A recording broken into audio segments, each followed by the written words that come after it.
안녕하세요. DJ 서영입니다. 오늘의 사연 시작해 보겠습니다. 안녕하세요. 저는 경기도에 살고 있는 30대 후반 여자입니다. 저는 최근에 아버지가 돌아가시고 난 뒤 시댁 식구들의 진면모에 대해 정통으로 보게 되었는데요. 장례식이고 뭐고 돈이라면 정말 사족을 못 쓰는 인간들 이야기 좀 들어보시겠어요? 저희 친정아버지는 부동산 사업을 오랫동안 해오신 분이에요. 워낙 가지고 있었던 재산을 불리는 일을 잘하셔서 주변 사람들에게도 사업 수완이 좋다고 칭찬을 들으시던 분이었죠. 아빠가 픽하면 신도시가 된다는 말이 있을 만큼이었으니까요. 하지만 과로로 인해서 간이 안 좋으셨고 간암으로 인해 병원 생활을 오래 하시게 되었어요. 주영아, 아빠가 오래 못 살 것 같다. 어떡하니? 아빠, 왜 그래? 내가 지금 바로 갈게. 아빠. 저는 작은 영어 학원을 운영하고 있었고 결혼한 지 5년 정도 되어서 어느 정도 자리 잡힌 생활을 하는 중이었는데 아빠가 갑자기 아프기 시작하니까 걱정이 많이 되더라고요. 어느 날 아빠가 저를 병원으로 부르시더니 저에게 서류 하나를 건네주셨어요. 그리고는 안 좋은 안색으로 제 손을 꼭 잡고 말을 하셨어요. 네가 외동이기도 하고 너에게 물려줄 것이 이거밖에 없다. 미안하다. 서류를 열어보니 아빠가 가지고 있었던 아파트 세 채의 양도 계약서였어요. 엄마가 몇 년 전 노화로 돌아가시고 난 뒤에 저에게 항상 물려줄 것들에 대해서 이야기를 하셨는데 막상 이렇게 서류로 받으니까 미안한 마음이 크더라고요.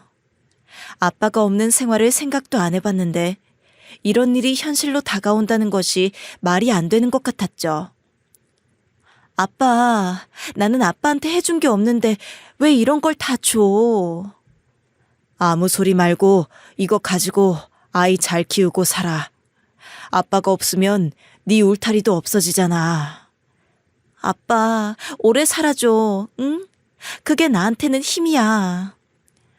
의사가 아빠 3개월도 어렵다고 하더라고. 나도 좋은 마음으로 갈 수 있게 도와주라. 네가 잘 살아주는 게 나한테는 힘이니까. 아빠, 그런 말 좀 하지 마, 응? 장서방이랑 잘 지내고 아이 잘 키우고, 응? 알겠지? 아빠는 그 말을 마무리하고는 저를 얼른 병실 밖으로 쫓아내더라고요. 더 이상 약한 모습을 보여주고 싶지 않았던 것 같아요. 저는 눈물을 훔치며 병실 밖으로 나왔는데 남편이 그걸 다 듣고 있었던 것 같더라고요. 남편은 병원을 오늘 거의 처음 왔다 보니 더 민망해 하더라고요. 당신 괜찮아? 많이 힘들지? 나 오늘 좀 놔둬. 오늘은 진짜 버틸 힘이 없다. 알겠어. 내가 뭐 도와줄 건 없고? 나 먼저 갈게. 남편은 작은 중소기업을 운영하고 있었는데 수익이 많지 않았어요. 어떻게든 회사를 살려보려고 매일 야근을 해도 잘 안 되더라고요. 남편은 아빠 앞에서 항상 기가 죽어 있었죠. 사업을 해서 성공한 아빠에게 무언가 조언을 듣거나 잔소리를 들을 것 같다는 생각을 항상 하고 살았던 것 같아요. 저는 어릴 때 왜 저런 사람과 결혼을 했을까 후회도 많이 되고 동정심이 사랑이라고 착각하고 결혼을 한 게 마음에 계속 걸렸어요. 하지만 아이가 있기 때문에 참고 살아야겠다 싶었죠. 저는 혼자 집으로 돌아와서 정리를 하고 있었어요. 마음을 가라앉히는데 그만한 게 없었거든요. 그런데 남편의 카드 명세서가 있더라고요. 카드값이 이게 다 얼마야? 남편은 법인으로 차도 사고 대출도 받아서 쓰는 편법을 많이 쓰던 사람이었는데요. 그러지 말라고 말려도 말도 없이 쓰곤 했죠. 매달 나가는 비용만 200 정도였기 때문에 거의 월급의 70%가 넘게 바로 나가곤 했어요. 제가 보던 남편이나 아빠의 상과는 거리가 멀어서 어떻게 해야 할까 고민도 많이 되었어요. 일단 아빠한테 받은 서류는 다음에 처분하도록 하고 회사 서랍에 숨겨두고 있었어요. 여기 좀 와보셔야 할 것 같아요. 아버님이 돌아가셨어요. 그렇게 일주일 정도가 지난 뒤 아빠는 돌아가셨죠. 저는 외동이었기 때문에 장례를 같이 치를 사람이 없었어요. 슬픔에 잠겨서 병원에서 꺼이꺼이 울고 있었는데 시모랑 시댁 가족들이 엄청 빨리 와서 처음부터 다 도와주더라고요. 남편이 무슨 말을 했는가 싶긴 했지만 다들 한시에 몰려와서 손님을 받아주니까 고맙긴 했죠. 아빠가 워낙 마당발이었어서 사람들도 많았는데 진짜 힘든 기색도 없이 다들 돕더라고요. 아이고, 사돈어른, 어찌 이리 빨리 가셨어요. 옳게, 얼마나 마음고생이 심해 그래. 아이고, 그러니까 우리 아빠 돌아가셨을 때 생각나네. 아이고. 신우들의 남편까지 와서 자기 집안일인 듯 도와주더라고요. 저는 사실 순수한 의도는 아닐 거라고 생각했어요. 왜냐면 명절 때 시댁에 오지도 않던 사람들이 사돈 집안 장례를 걱정해서 온다는 게 말이 안 됐죠. 분명 꿍꿍이가 있을 텐데 뭘까 고민이 많이 되었어요. 그러다가 잠깐 남편을 봤는데 뭔가 얼굴이 기뻐 보였어요. 당신 시댁 식구들한테 뭐라고 말했길래 저렇게 몰려온 거야? 뭘 말해. 그냥 장인어른 돌아가셨다고 했지. 너 왜 이렇게 본대 나를? 이상하잖아. 코빼기도 안 보이던 사람들이 갑자기 몰려와서는? 뭐가 이상해. 아, 근데 손님 진짜 많다. 역시 장인어른. 남편은 제가 인상을 쓰고 물어봐도 가볍게 넘기고 가버렸어요. 신우들은 남편 주변에서 뭐라고 속닥거렸고 큰 신우가 제 옆으로 와서 말을 걸더라고요. 아니, 아버님이 진짜 발이 넓으셨나 봐. 이렇게 손님이 많은 거는 처음 보네. 큰 신우도 슬퍼 보이기보다는 마치 일손을 도우러 왔다는 사람처럼 행동했어요. 사업을 크게 하셔서 그럴 거예요. 아버지가 아는 분들도 워낙 많고요. 그래? 어머나, 그래도 이렇게까지 많을 수가 있나? 아이, 그나저나 아버님이 남겨두신 것도 잘 처리를 해야 편하게 가시지 않겠어? 하나하나 정리해보자고. 그러면서 어깨를 두드리며 지나가더라고요. 남편이 시댁에 뭔가 콩고물이 떨어질 거라는 말을 해서 이렇게 몰려온 게 맞다는 생각이 들었죠. 남편이 저랑 아빠의 대화를 들었나 싶기도 하더라고요. 하지만 지금은 그런 걸 신경 쓸 겨를이 없어서 그냥 모든 것을 장례식 이후에 생각해야겠다 싶었는데요. 손님을 계속 받다 보니까 힘이 많이 빠졌어요. 저도 워낙 밥도 안 먹고 울기만 했다 보니까 쓰러지기 직전이었죠. 친정아빠 사진을 잠깐이라도 보게 되면 금세 눈물이 나서 슬퍼졌어요. 아빠, 정말 미안해. 내가 아빠한테 잘해주지도 못하고. 한숨만 나와서 잠깐 쉬려고 구석에 앉아 있는데 시모가 조용히 고양이처럼 다가왔어요. 네가 얼마나 마음고생이 심하니.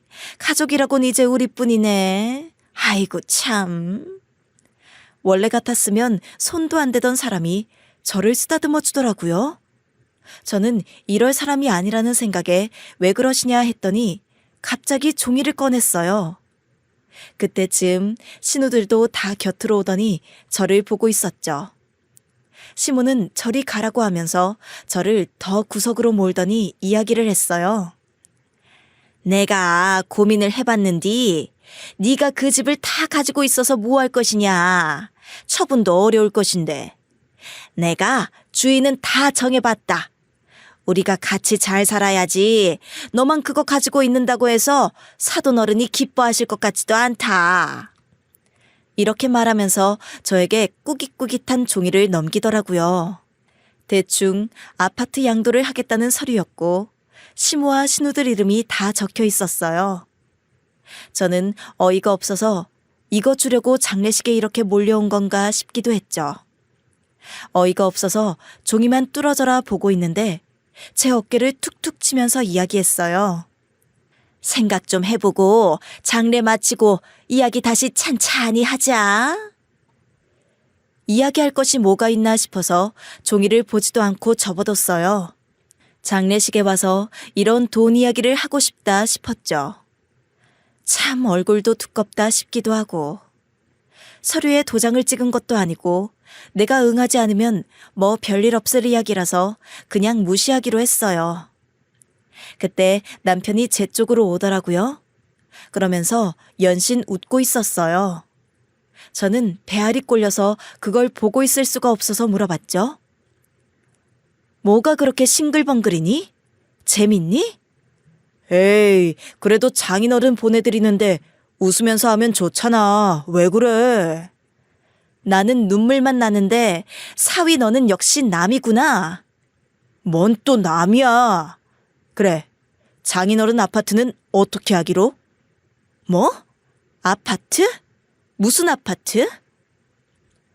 남편이 어렴풋이 알고 있을 거라고 생각을 했지만 너무 태연하게 물어보니 시치미를 떼고 싶었어요. 그리고 어떻게 알아냈는지도 궁금했죠. 뭘 또 모르는 척이야. 아이고, 내가 처가 재산도 모를까봐. 아파트 세 채 물려주고 가셨잖아. 그거 우리 거 아니야 이제. 참나, 너 내 뒷조사했니? 뒷조사가 아니라. 아니 같은 집안 식구인데 왜? 주소까지 알고 있으니까 모르는 척하지 말고 이야기 좀 해주라. 아빠 장례식장에 니네 집 식구들 쪼르르 몰려온 게 이것 때문이었구만. 그런 거는 아니라니까 진짜. 근데 우리 가족 하나만 가지면 되는 거잖아. 나머지는 가족들 편하게 살면 좋고. 신나서 말하는 남편의 머리를 갈겨버리고 싶더라고요. 그래도 아빠 앞이니까 참아야지 싶어서 꾹 눌러 참고 있었죠. 그리고 말했어요. 너 장례 기간 동안 내 앞에서 그 말 한마디도 꺼내지 마. 진짜 우리 아빠를 가족으로 생각했으면 너도 너네 가족도 그러면 안 되는 거야. 그렇게 말하고 나서는 자리를 박차고 일어나 버렸어요. 남편은 벙쪄 있었고 큰 신우가 남편 쪽으로 가서 뭐라고 대화를 하더라고요. 시댁 식구들이 저렇게 행동하는 것이 남편이 정보를 주어서인 것 같았죠. 그리고 하루가 지났는데요.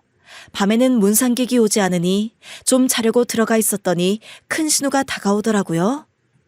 문을 살금살금 열고 혼자 들어와서는 저를 흔들어 깨웠어요.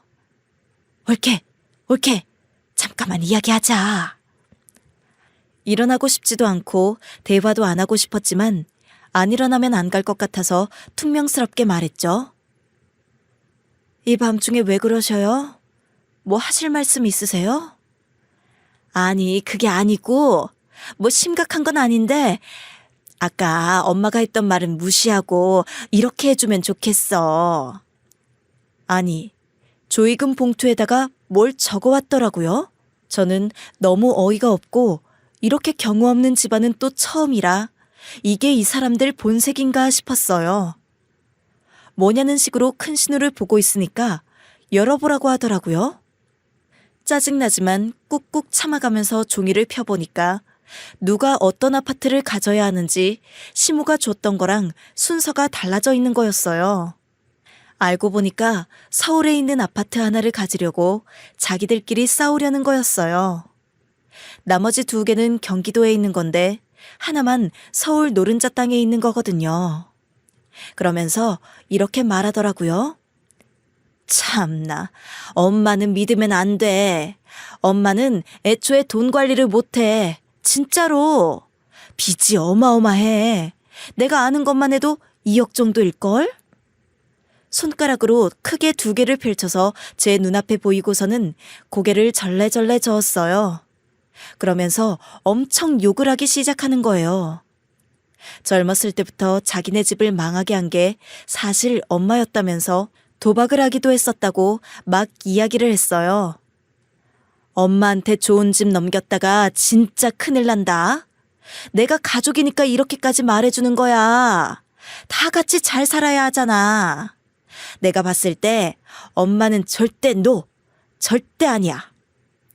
저는 아무런 반응도 안 하고 신우 눈만 빤히 쳐다보니 민망했는지 일단 그럼 받아들인다고 생각한다면 나갔어요. 나이가 50이 넘었는데 저러고 싶을까 싶기도 하고 진짜 수준 낮은 집안이다 싶었죠. 그러고 나서는 한 10분쯤 지났을까? 막내 신우가 들어왔어요. 언니가 무슨 말 했어요? 우리 욕했죠? 이거 주고 간 종이에요? 막내 신우는 예쁜 얼굴에 나이에 비해 젊어 보이는 느낌이 났는데 평소에는 저한테 전화 한 통도 안 하는 사람이었는데 만나면 친한 척을 해대더라고요. 이번에도 몸을 찰싹 붙이더니 제 옆에 바짝 다가와서 말을 했어요. 이틀 내내 피곤하기도 하고 대꾸도 안 하고 싶은 말을 자꾸 하니까 제가 호구 같아 보이나 싶기도 하더라고요. 결혼 생활 내내 문제없이 지내니까 그냥 이렇게 해도 되나 싶은가 보다 생각이 들었죠. 아니, 별말은 안 했어요. 무슨 일이세요? 참나 어이가 없네. 자기가 뭔 권리로? 웃기지도 않아 정말. 이렇게 말하면서 코웃음을 치더니 신문지 조각을 저에게 내밀었어요. 그것도 자기들 나름대로 유리하게 적어온 거였어요. 이걸 몇 번이나 더 겪어야 할까 생각이 들면서 엎어버릴까 싶다가도 차곡차곡 모아서 갚아줘야겠다 싶어서 뭐라고 하나 들어봐야겠다 싶었어요. 진짜 지금 돌아가면서 뭐 하세요? 아니, 그렇잖아요. 이왕 남겨주신 건데 더 잘 관리하고 쓸 수 있는 사람들이 쓰는 게 좋지. 우리 애 이번에 초등학교 들어가는데 딱 그 근처에 있더라고. 우리가 딱인데 언니는 또 뭔 욕심이신지 모르겠더라고요. 자기 처지는 모르고 남만 그렇게 말을 하니까 비웃음이 나오더라고요. 그래서 웃으면서 대놓고 비꼬았어요. 참, 제가 왜요? 왜 그래야 해요? 아니, 그렇잖아. 큰언니 솔직히 겉은 삐까뻔쩍해 보이는데 속은 비었어요. 돈 하나도 없어. 지금 넘기면 바로 팔아버릴걸? 그러면서 신우가 다단계를 하고 있다는 이야기를 했어요. 큰 신우가 외제차에 좋은 명품을 걸치고 있는 것은 다 다단계 때문이라며 이야기를 하더라고요. 그러고 보니 예전에 큰 신우가 자꾸 어디서 화장품을 가져다 주는 것이 기억에 나더라고요. 그때 몇 박스를 가져다 줬어서 당황했었죠. 이게 다 뭐예요? 저 이렇게까지는 필요가 없는데? 제가 화장품을 잘 안 발라서. 아니, 그래도 피부에 좋다고 하니까 쟁여두면 언젠가는 쓰지, 응? 어디서 이런 걸 다 구하신 거예요? 너무 많은데? 궁금하면 다음에 나랑 데이트 한번 하던지. 네? 아, 네. 좋죠. 그때 그렇게 화장품을 많이 줬던 게 다 다단계에서 가져온 거구나 싶었어요. 저는 또 그것도 모르고 참 순진하게 받아줬다 싶었고요. 참 가족들끼리 가관이다 싶어서 빨리 이 집안을 벗어나고 싶다는 생각밖에 안 들더라고요. 아빠, 미안해. 장례식장에서 이런 대화들이나 오가게 하고. 다 내 잘못인 것 같아. 미안. 그 뒤로도 첫째 신우가 들어와서 막내 신우가 바람 피우고 있고 가장 조용히 사는 집은 자기네니까 꼭 줬으면 좋겠다고 했어요. 참, 돈 때문에 서로가 서로를 팔아먹는 상황이 어이가 없었어요. 막내 신우는 항상 옆에 남사친이라도 데리고 다니는 사람들이 있었던 것 같아요. 남편은 이번에 오랜만에 봤지만 눈에 익지 않은데 그 이유가 항상 다른 남사친을 데려와서였던 것 같아요. 작년 여름에도 이런 일이 있었죠. 제가 주변 아기 엄마들이랑 밥을 먹고 나오는데 막내 신우가 지나가더라고요. 어머, 아가씨, 어디 가셔요? 어머, 깜짝이야. 언니, 놀랐잖아요. 인기척 좀 하고 오시지. 미안해요. 저는 남편분이랑 같이 있는 줄 알고. 안녕하세요. 네, 안녕하세요. 언니, 여기는 제 친구예요. 소꿉친구. 잠깐 오랜만에 밥 먹으려고 나왔어요. 그래요? 알겠어요. 맛있게 먹고 저는 먼저 갈게요, 그럼. 막내 신우는 저에게 환하게 웃으며 인사를 하고는 남사친과 함께 걸음을 재촉했어요. 주변 아기 엄마들에게 와서 물어보니까 진짜 이상해 보인다고 하더라고요. 그래? 그렇게 보이나? 아니, 그렇지. 당연히 남편도 아닌데 저렇게 차려입고 만난다고? 아니, 뭐, 옷 잘 입고 다니는 걸 좋아하면 그럴 수 있는데, 너무 친근해 보이지 않나? 내 눈에도 그렇게 보이긴 한데, 그래도 우리 집안 사람인데 내가 믿어줘야지. 그래, 뭐 큰일이야 있겠어. 평소에 봤던 퍼즐들이 하나하나 맞춰지면서 점점 시댁에 대한 환상이 무너지기 시작했어요. 속이 썩어 문드러지고 있는데 남편은 이 일을 아는지 모르는지 저에게 와서 철없는 소리를 또 하더라고요. 생각은 좀 해봤어? 당신, 우리 그 집들 중 하나로 이사를 가는 거야? 나는 서울이 아무래도 좋지. 그래, 서울이 좋지. 누군 안 좋겠니?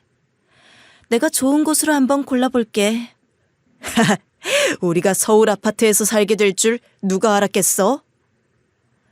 저는 점점 머리가 차가워지고 어떤 판단을 해야 할지 알게 되었어요.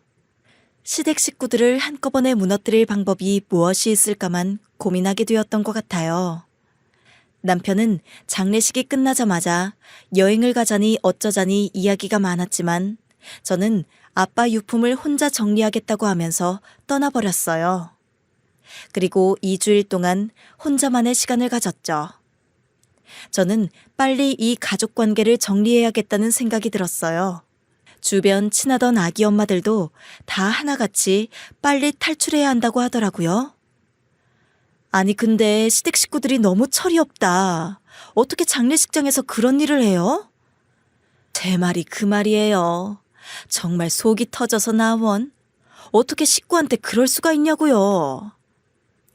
그래도 평소 같았으면 못 봤을 밑바닥 정확하게 보니까 저는 더 좋더라고요. 그래서 어떻게 할 생각인데?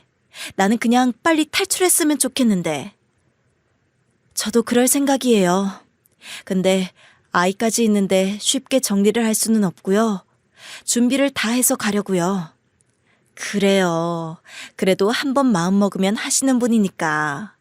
워낙 똑똑하시잖아요. 감사합니다. 잘할 수 있도록 응원해주세요. 저는 남은 일주일 동안 변호사에게 찾아가 이혼 소송을 준비했어요. 재산 분할권과 아이 양육에 대한 것이 주된 것이었고 어찌되었든 재산이 아버지로부터 넘어오려면 시간이 좀 필요했기 때문에 그 전에 이혼을 하면 시댁에 주지 않아도 되는 것이 골조였죠. 변호사님, 잘 부탁드립니다. 저희 아버지 마지막 유산인데 아깝게 날릴 수는 없어서요. 당연하죠. 제가 잘 준비하고 있을 테니 이 부분은 걱정하지 않으셔도 됩니다. 법적인 것들은 탄탄하게 준비하겠습니다. 그동안 제가 아예 폰을 꺼놓고 지냈다가 켜보니 전화기에 200통 넘는 부재중이 찍혔더라고요. 전부 다 시댁 식구들이었어요. 평소에는 연락도 한 통 안 하던 사람들이 이렇게 저를 애타게 찾으니까 나타나줘야 할 것 같더라고요. 서울집에 우리 아이를 미리 데려다 놓고 다른 집 2개를 처분해서 남는 돈으로 가구니 뭐니 2식구 살 수 있을 정도의 환경을 만들었어요. 엄마, 이제 여기서 우리 사는 거야? 우리 이제 여기서 사는 거야. 어때? 이전 집보다 좋아? 응, 너무너무 넓고 좋아. 놀이터에 친구들도 많이 있어. 그치? 우리 아들 기특하네. 씩씩하고. 여기서 잘 지내보자. 아이가 살 수 있는 좋은 위치였고 주변에 초등학교도 있어서 여기서 바로 살아도 되겠다 싶었죠. 모든 준비를 마치고 남편에게 문자로 저녁 식사들 하시게 오늘 밤에 모이라고 하셔라고 남기고 그날 밤에 기존에 살고 있던 집으로 돌아갔어요. 들어가기 전부터 음식 냄새가 진동을 하고 있었어요. 그리고 제가 가니까 아주 공주처럼 떠받들어 주더라고요.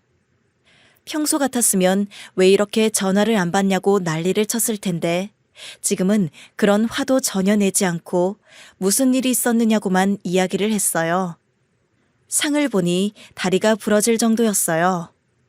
소불고기를 하고 대게니 뭐니 다 준비를 해줬어요. 시모와 신우들은 다들 앞치마를 두르고 있었고 남편과 시댁 남편들도 전부 정장을 입고 있더라고요. 무슨 상속받을 준비를 하듯이요. 어머, 아가 왔니?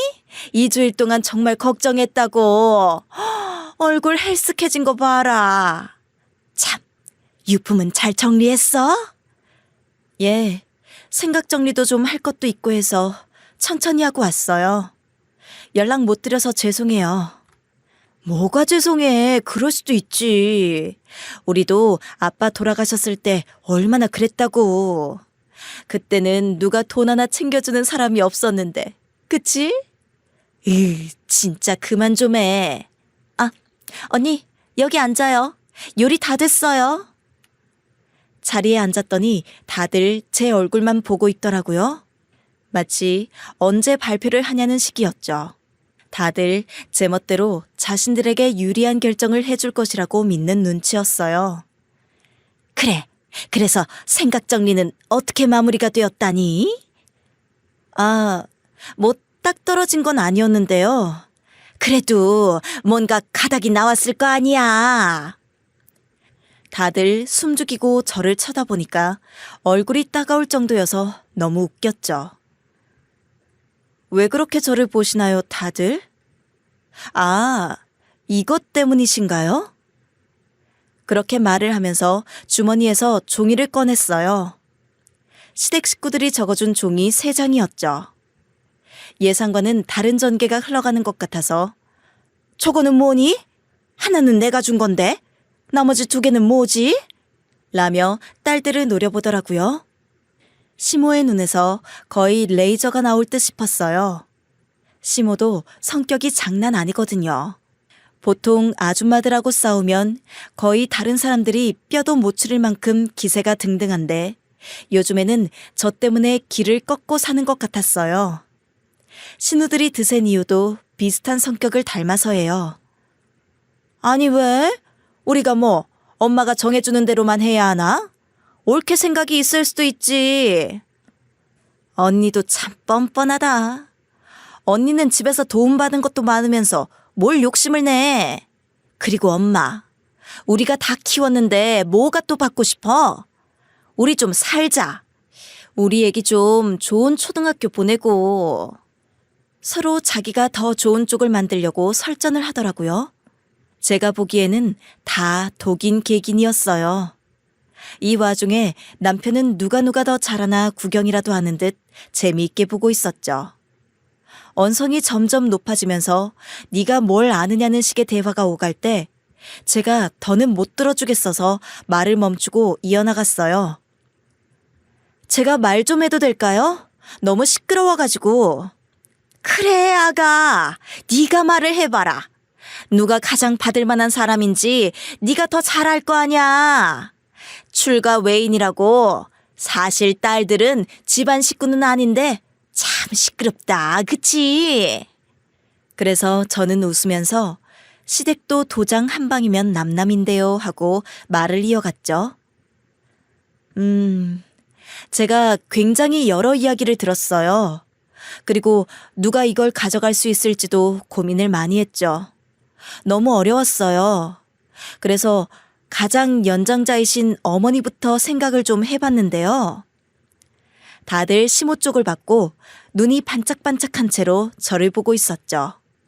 마치 처음 호명을 받은 것이 특별한 의미라도 있는 것처럼 여기는 것 같았어요. 가장 고마우신 분이긴 한데. 그치, 여보? 우리 맨날 도와주셨잖아. 잘 기억은 안 나지만. 그치. 계속 말해봐. 근데 일단 어머니는 빚이 그렇게 많으신 줄 몰랐어요. 어떻게 알겠어요? 직접 통장을 찍어보지 않으면 그나마 딸들이 알려줘서는 알았지. 뭐? 누가 알려? 딸들이 알려줘? 그게 무슨 말이니? 그리고 무슨 빚? 아휴, 무슨 빚인지는 저도 모르겠어요. 도박 빚이지 않을까 싶은데. 도박? 아니, 나는 그게 무슨 말인지 몰라. 그래요? 큰따님이 알려주시던데요? 기억이 누가 왜곡되었나? 시모는 큰 신우를 바로 째려봤고 큰 신우는 웃긴지 다른 곳을 보면서 키득키득 웃어댔어요. 시모는 더 분에 찬 목소리로 꼬치꼬치 따져 물었죠. 그래, 내가 그렇다 치더라도 그게 무슨 상관이 있니? 도박 그거 소액이야. 얼마 되지도 않아. 저게 뭘 알아서 너한테 그런 말을 했겠니? 네, 뭐 좀 알더라고요, 세세하게. 그래서 저한테도 친절히 알리더라고요. 저는 채무관계가 깨끗하신 줄 알았는데 2, 3억 정도가 있으시면 저희 아버지 집에서 살기는 좀 어렵지 않을까요? 이걸로 빚 갚으라고 주신 건 아니라서. 어머니가 왜 빚이 있으신지는 모르겠지만 도박 같은 거 손대고 살면 삶이 고달퍼져요. 이렇게 말하고 웃으니까 시모는 약이 올랐는지 저에게 와서 머리채를 잡으려고 하더라고요. 일어나서 소리를 지르며 다가오려 하는데 큰 신우가 말리면서 짜증스럽게 말을 했어요. 아직 말 안 끝났으니까 잠자코 있어봐요, 엄마. 여기서 엄마 도박하는 거 모르는 사람이 어딨어. 그러니 시모는 씩씩거리면서 주방으로 가서 물을 벌컥 마시더라고요. 어머니, 정말 미안한데 꿈도 안 꿔주셨으면 합니다. 도박 빚으로 날아가는 아파트는 아니니까요. 그리고 두 번째는 큰 누님. 내가 아마 사생활 제일 깨끗할걸? 나는 뭘 책 잡을 것이 없어요. 아, 그런가요? 큰 누나 이야기는 막내 아가씨가 이야기를 제일 많이 해줬어요. 뜸을 들이고 있으니까 시모가 와서 한마디 거들었어요. 네가 무슨 사생활이 없기는 없냐고. 너도 똑같지 뭐. 큰 먼지 우리가 못 본 척 해준 거다라고 하더라고요. 저는 그 말에 자기 자식도 물어뜯는구나 싶어서 바로 본론으로 들어갔어요. 혹시 다단계 하시는 거 아니시죠? 저한테 매번 주시던 화장품이나 이런 것들도 다 다단계 제품이던데 그걸로 한방 노리시다가 지금 여기로 오신 거? 막내 진우는 제가 그 말을 하자 푸하하 크게 웃었어요. 그리고는 손으로 입을 가리고는 소리를 안 내고 웃으면서도 눈으로는 큰 신우를 보고 있었죠. 큰 신우 부부는 표정이 일그러지면서 눈이 우락부락해졌어요. 그런 분에게 제가 드리기는 어렵죠. 다단계 제품 창고로나 쓰려고 아버지가 사신 거는 아니거든요. 큰 신우는 발끈하면서 말했어요. 자기는 절대 다단계가 아니라는 식으로 억울한 표정을 지으면서 이야기를 하더라고요. 내가 다단계라고 누가 그러든 나는 사업을 하고 있는 거지 그런 쪽은 전혀 아니다. 네가 잘못한 거야. 야, 그리고 네가 뭔데 저렇게 말을 해. 언니는 인생을 똑바로 살았어야지. 재산 갖다 바치는 게 뭔 난리야? 내가 그니까 미리 말했지. 빨리 나오라고. 내 말을 딱딱 들었어야지. 뭐? 이게 말이면 다인 줄 알아? 너 진짜 함부로 말하지 마. 네가 뭐 우리한테 돈을 주기로 했어? 뭘 하기로 했어? 아이고, 그러네. 내가 너무 심했네. 조용히 하고 있을게요. 큰 신우가 워낙 덩치가 크고 살집이 있기 때문에 몸싸움을 하면 당연히 막내 신우가 지는데 깐쪽거리는 걸로는 막내 신우가 더 한 수 위라서 큰 신우가 약올라하는 것이 컸어요. 뭐 싸우시려면 나가서 싸우시고요. 큰 누나가 얼마나 억울한지는 알겠어요. 하지만 그러거나 말거나 위험 요인이 있는데 굳이 드릴 필요가 없죠. 이렇게 말을 하고는 막내 신우 쪽으로 몸을 돌이켰어요. 그리고 눈을 빤히 보고 있는데 부끄러운 줄도 모르고 웃으면서 있었죠. 역시 저밖에 없죠? 저는 채무 관계는 확실해요. 깨끗합니다. 남자 관계가 불확실하시던데요? 채무만 관리하셨나? 그렇게 남자도 관리하시지. 이렇게 맞받아치니 분위기가 싸늘해졌어요. 그러니 막내 신우 옆에 있던 남편이 무슨 말이냐며 물어보더라고요. 막내 신우는 모함이라고 했어요. 큰언니가 말했죠. 언니, 네가 뭔데 나를 그렇게 말해? 나 아니라니까? 막내 신우는 흥분해가면서 아니라고 따졌지만 남편이 입을 막고 앉혔어요. 그리고는 말을 해보라고 하더라고요. 아니 저는 물보다 진한 피를 나눈 가족이 한 말이니까 믿을 수밖에 없죠. 남자가 3개월에 한 명씩 바뀐다고 큰 누나가 그러시더라고요. 저희 집에 외간 남자 들이는 거는 너무 싫어서요. 차라리 빚이 낫지. 바람은 좀... 참나, 증거 있나? 나는 나머지 둘 증거 될 수 있는데 제 이야기는 증거 없지 않아요? 저는 제 SNS를 켜서 이전에 만났던 남사친 사진을 띄우고 말을 했어요. 그곳에는 막내 신우와 남사친이 함께 열대지방을 여행한 사진들이 있었죠. 아무도 못 찾을 줄 알고 자기 둘이서 찍은 사진을 올려놓았던 것 같은데 저한테 딱 걸렸죠. 아니, 남사친인데 자꾸 여행을 둘이 가시더라고요. 이거 알고 계셨나요? 원래 남사친이랑 여행 갈 때 이런 수영복을 입나요? 너무 야시시한데? 이렇게 말을 하고 나니까 막내 신우 남편이 소리를 지르며 뭐 하는 놈이냐고 물어보더라고요. 막내 신우는 알 거 없지 않냐며 친구라고 하면 믿을 거냐는 식으로 말을 하고 막내 신우 남편은 이게 지금 몇 번째냐고 하면서 거의 울먹거렸어요. 시모는 뒷목 잡고 쓰러지기 일보 직전이었고요. 야, 어떤 놈이야? 그리고 큰 누님은 아시면서 왜 말을 안 하시는 거예요? 큰 누나 남편은 다단계, 무슨 다단계냐며 따져 묻고 있었고 큰 신우는 저를 노려보면서 소리를 질렀죠. 너 우리 집 풍비박산 내려고 왔어? 그래서 하고 싶은 말이 뭔데? 아니요. 왜 이 집안을 무너뜨리고 싶겠어요?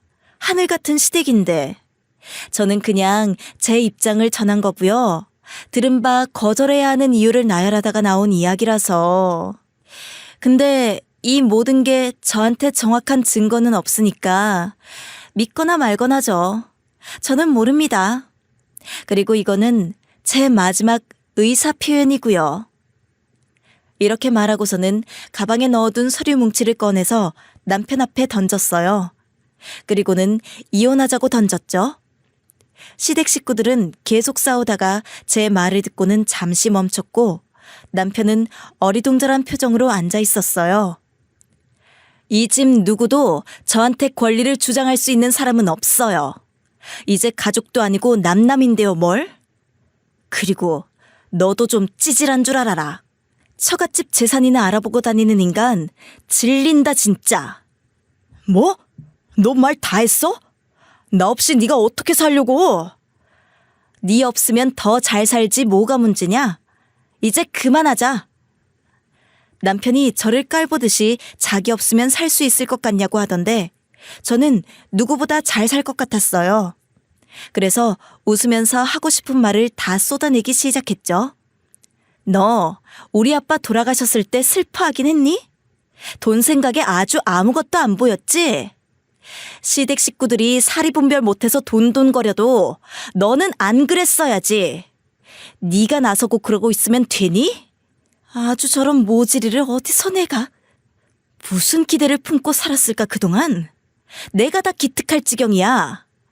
그리고 우리 집 사실은 내 명이니까 당장 짐도 빼주면 좋겠어. 아니 지금 이게 일방적으로 무슨 소리야. 그리고 장인어른이 남기신 아파트 막말로 남은 우리 삶도 있는데 그 정도 생각은 할 수 있는 거 아니야? 네가 그거 다 끼고 살아서 어떻게 하려고? 그리고 부부는 공동재산인데 왜 여기에 대해서 말을 하면 안 되는 건데? 저는 저런 뻔뻔한 태도가 너무 화가 나더라고요. 그래서 되받아 쳐줘야겠다 싶어서 일어서서 남편 눈앞으로 가서 또박또박 말했죠. 참, 네가 그렇게 말할 자격이라도 있어? 네가 우리 아빠 아팠을 때 병원이라도 한번 제대로 와봤으면 이리 말을 안 한다. 나 혼자 맨날 왔다 갔다 했었는데. 내가 울면서 힘들다고 할 때 너 한 번이라도 내 옆에서 우리 아빠 손잡아 준 적 있어? 가족 같은 소리 하시네. 사위도 아니었던 주제. 옆집 아저씨 같기는 했니? 너 말이 좀 심하다. 한 번을 간 적이 없다니. 아, 뭐, 너 건강검진하러 왔을 때 스치듯 만난 건 말하려고 하는 건가? 양심도 없는 자식. 그리고 너희 집안도 영락없는 거지근성이다. 평소에는 온갖 점잖은 척 다 하면서 사돈 때 걱정도 안 하더니 이제 와서 유산 받을 때 되니까 어쩜 이렇게 다들 빨라? 스케줄이 어쩜 이렇게 정리가 다 돼? 다들 너무 뻔뻔하셔. 야, 너 말 다 했어? 너 진짜 왜 이렇게 돼버렸어? 뭐야 이게? 내가 뭐가요? 3주 동안 내가 듣고 보고 한 것보다는 훨씬 깨끗해 지금. 나는 이 결혼 생활하면서 잘못한 거 없거든. 내가 니네 집에 돈을 주라고 하디 뭘 하라고 하디. 근데 참 받아먹으려고 하는 근성이 아주 끝내줍니다. 이 집안 추잡함에 놀란 저는 갑니다. 그렇게 하고는 안방으로 와서 짐을 빠르게 쌌어요. 시댁 식구들은 제가 그런 말을 하고 문을 잠궈버리니 쾅쾅 두드리면서 열어보라고 했지만 저는 이제 빨리 정리하고 나갈 생각밖에 없었어요. 아이가 걱정이 되었지만 이런 아수라장인 집안에서 키우는 것보다는 훨씬 나을 것 같았죠. 아이는 미리 서울 아파트로 가서 있게 했으니 제 짐만 싸서 나오면 되는 것이었어요. 남편이 문 좀 열어보라고 두드렸지만 절대 열지 않았어요. 그러니 밖에서 점점 싸우는 소리가 나더라고요. 도대체 남자 이야기가 뭐냐며 소리쳤고 남편은 시모에게 도박을 왜 한 거냐며 채근을 했어요.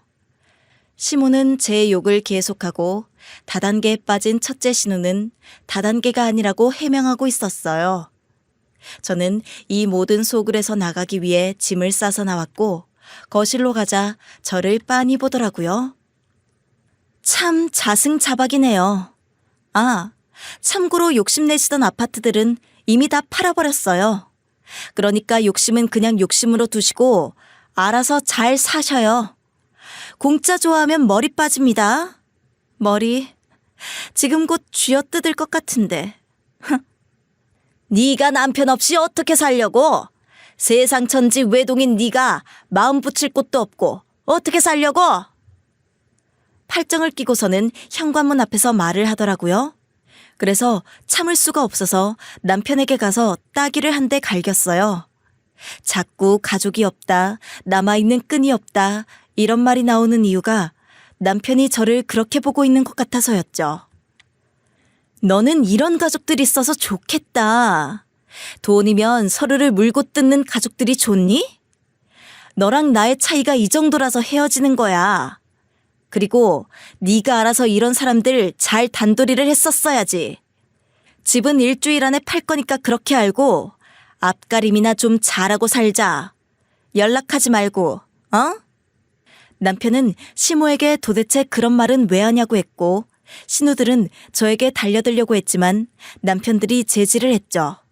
저는 캐리어를 끌고 밖으로 나와버렸어요. 그리고 부동산에 연락해서 바로 집을 내놨고요. 이삿짐 센터에 전화를 걸어서 지금 있는 짐을 시댁으로 보내라고 말을 했죠. 그 다음 날부터 제 전화에 불이 났는데 전혀 응답을 안 했어요. 남편이 학원으로 찾아와서 다시 생각해봐라. 우리가 그래도 산 세월이 있는데 진짜 이혼은 말이 되지 않냐고 하더라고요. 눈물을 글썽거리면서 이야기를 해도 저는 마음이 하나도 움직이지 않았어요. 어차피 연기인 걸 알았거든요. 야, 가증스러우니까 빨리 가. 경찰 부르기 전에. 너 진짜 웃긴다. 산세월? 네가 나랑 산세월을 생각하면 그러면 안 되지.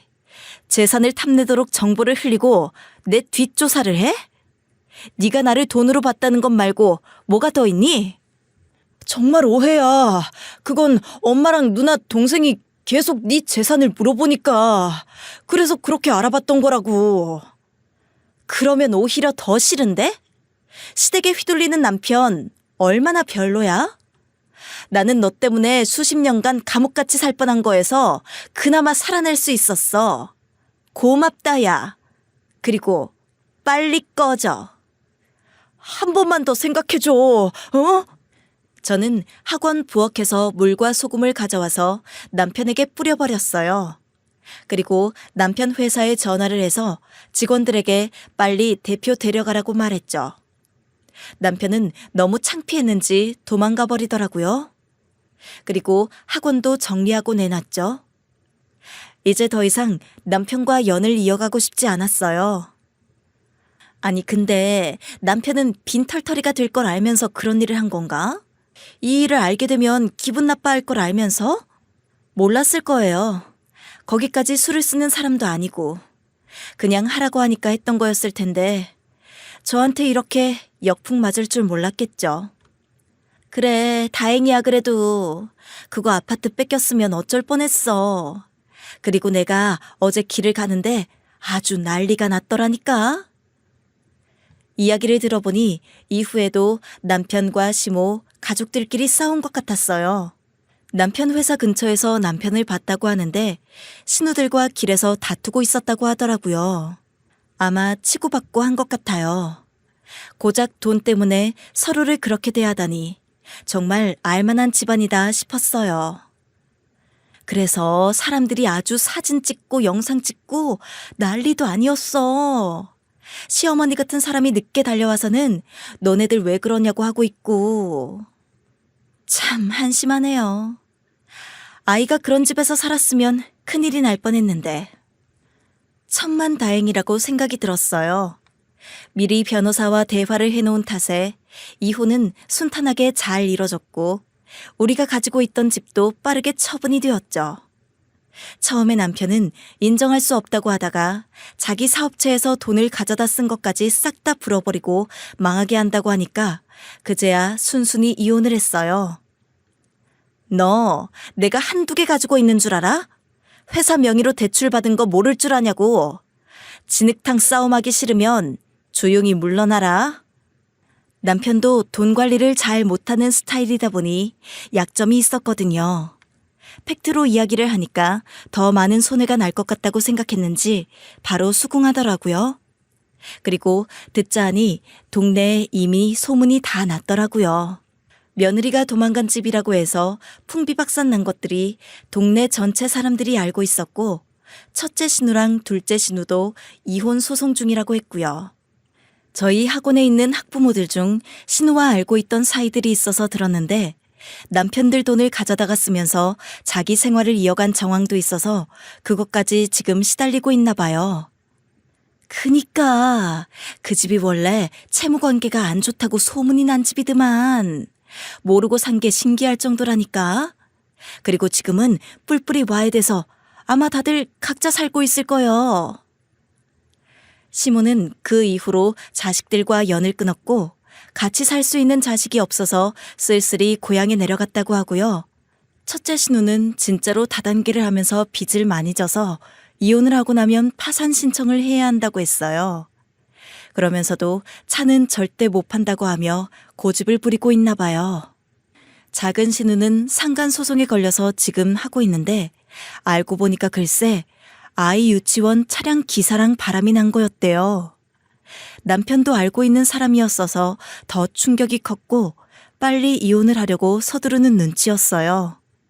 그 전에도 여럿이 있었나 봐요. 그래서 돈도 날리기도 하고 여러 번 이혼 이야기도 오갔는데 지금까지 참고 살아준 거더라고요. 신우는 그거 고마운 줄 모르고 개벌은 못 고친다고 또 그런 일을 하고 있었고요. 위자료가 3천 이상 나올 수도 있다고 하는데 그 돈도 없어서 어떻게 해야 할지 모르는 상황이라고 들었어요. 아이고, 돈도 없는 인간들이 뭔 죄는 그렇게 많이 지어가지고 책임도 못 질 것을. 그니까 여튼 잘했어요, 원장님. 그리고 학원 이사는 어디로 가요? 서울로? 아유, 우리 유진이가 여기 너무 좋아했는데 아쉽네. 네, 저도 너무 아쉬워요. 다음에 기회 되면 제가 놀러 왔을 때 밥 한번 대접할게요. 그동안 감사했어요. 주변에서는 그런 집에서 탈출한 게 100번 잘한 거라고 하던데 저도 비슷하게 생각해요. 아빠가 남겨준 유산 때문에 진짜 옆에 남아야 하는 사람도 걸러진 것 같았어요. 역시 욕심이 나는 것을 가운데 두고 사람들을 봐야 진짜 본심이 드러나나 봐요. 그동안 너무 가족들의 흠을 못 본 척 산 것도 문제가 있었죠.